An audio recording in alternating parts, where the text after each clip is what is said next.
E aí, galera do sétimo ano, tudo bom?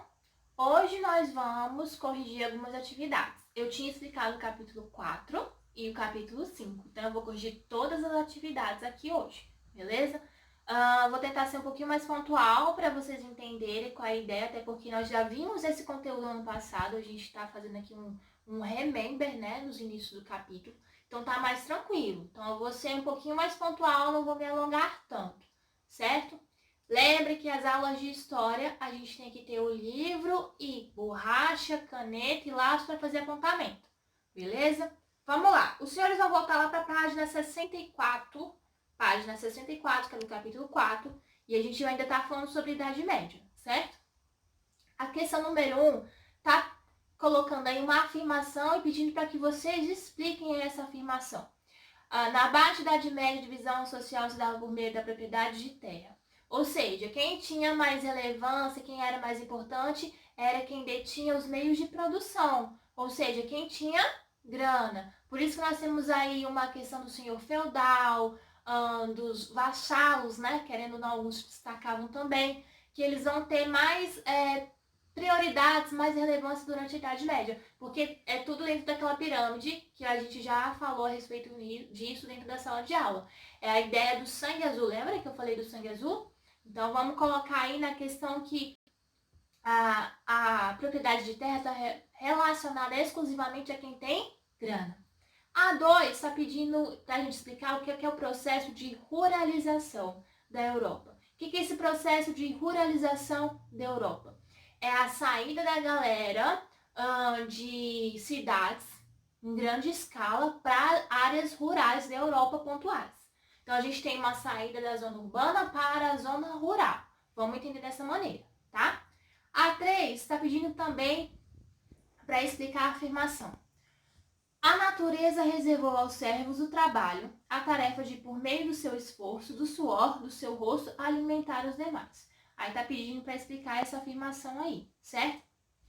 A obrigação do trabalhador era pagar impostos, certo? Então, a maioria do que ele conseguia, seja ele por produtos ou por moedas que não eram muito utilizadas, era pagar essas taxas, servir ao senhor feudal. Então, a ideia de servir, de estar a serviço, está relacionada a ele trabalhar, seja para pagar impostos, seja para sua própria sobrevivência, mas a maioria dos casos aqui vai estar relacionada à sobrevivência, certo? O trabalho do suor dele é que vai ditar como que vai andar a vida dele ao longo do tempo, tá?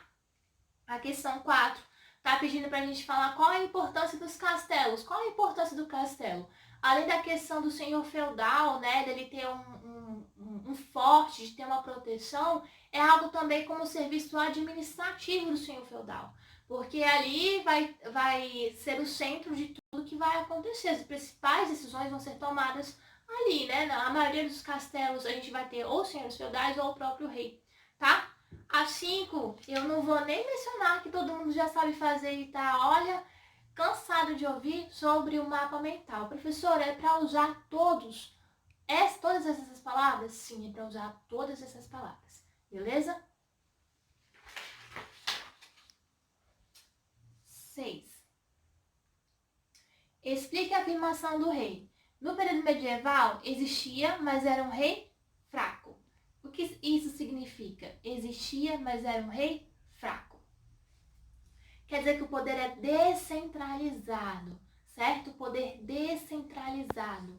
Ou seja, ele tem os senhores feudais que vão ser respectivos, relacionados à ideia de ter o poder, ter um poder político, jurídico, econômico, mas não é ele que toma as principais decisões, porque nós temos os senhores feudais, é um poder repartido.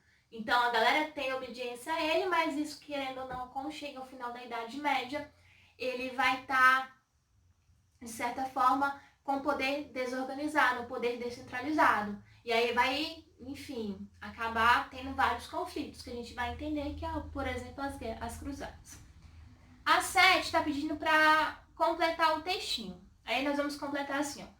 No feudalismo, os senhores feudais eram os nobres dos donos da terra. Eles tinham como apoio um grupo de cavaleiros que que lhes deviam lealdade quando o Senhor não conseguia proteger a terra sozinho. Ele dividia o feudo com outro nobre que se tornava seu vassalo, ok? A 8. Por que podemos afirmar que no feudalismo o rei é suzerano dos suzeranos? Porque os vassalos acabavam tendo seus suzeranos e assim por diante. Então, querendo ou não, essa pirâmide ela só ia crescendo. Então, o rei acabava se tornando o rei dos suzeranos de uma maneira geral. Ele estava no topo da pirâmide, ok?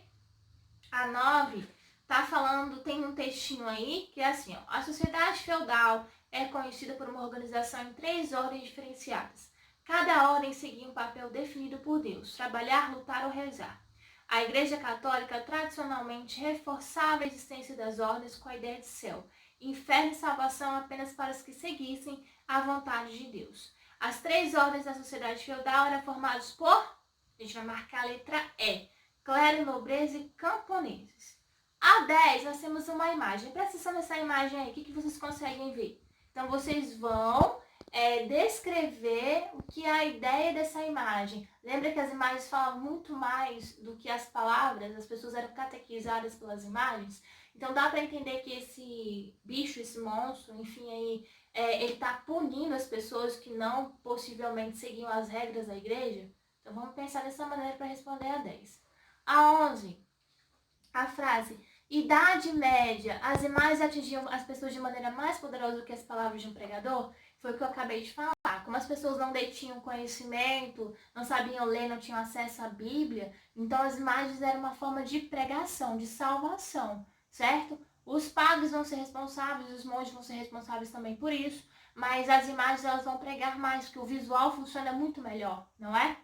A 12 tem um textinho aí, e aí está falando assim, a questão basicamente está falando qual a importância das igrejas para as pessoas na Idade Média.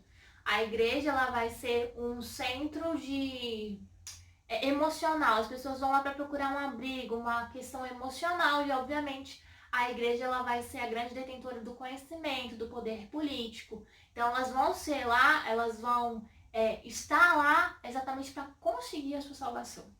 A 13, sobre a cultura popular medieval, podemos afirmar que se baseava somente na religião católica? Não, a gente tem uma questão aí de mistura. B, não possuía festividades? Várias festividades, nós vimos isso inclusive no texto. Era praticada com aprovação da igreja?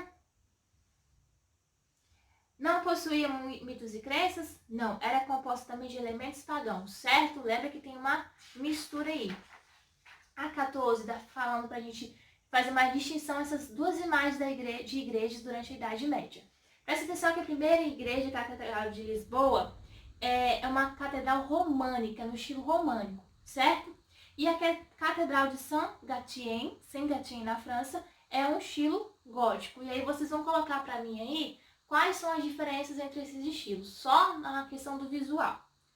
E a 15, qual a importância das imagens para a cultura eclesiástica? Qual a importância?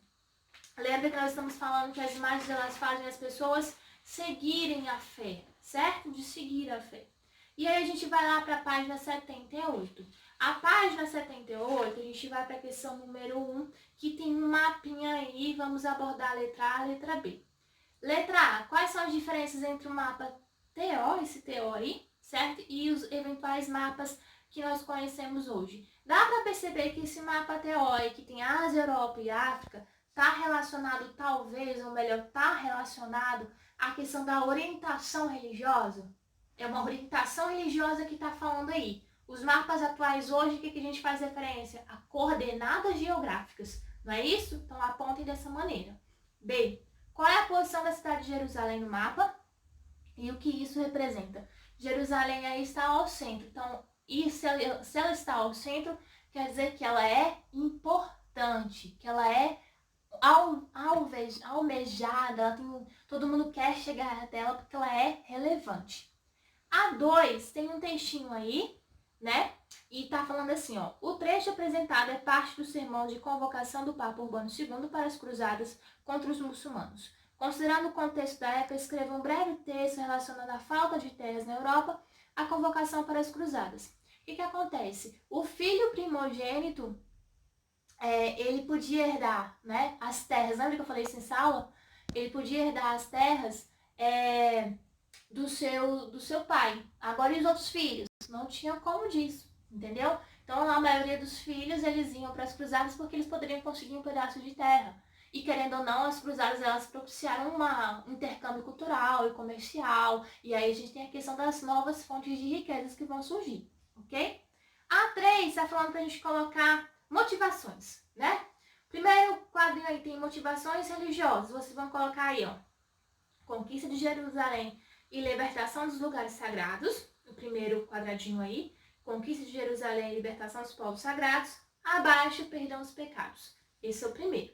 No outro, que são as motivações econômicas, a gente tem o crescimento da população. Coloca o primeiro quadradinho, crescimento da população.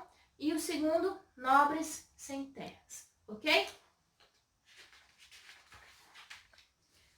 A 4,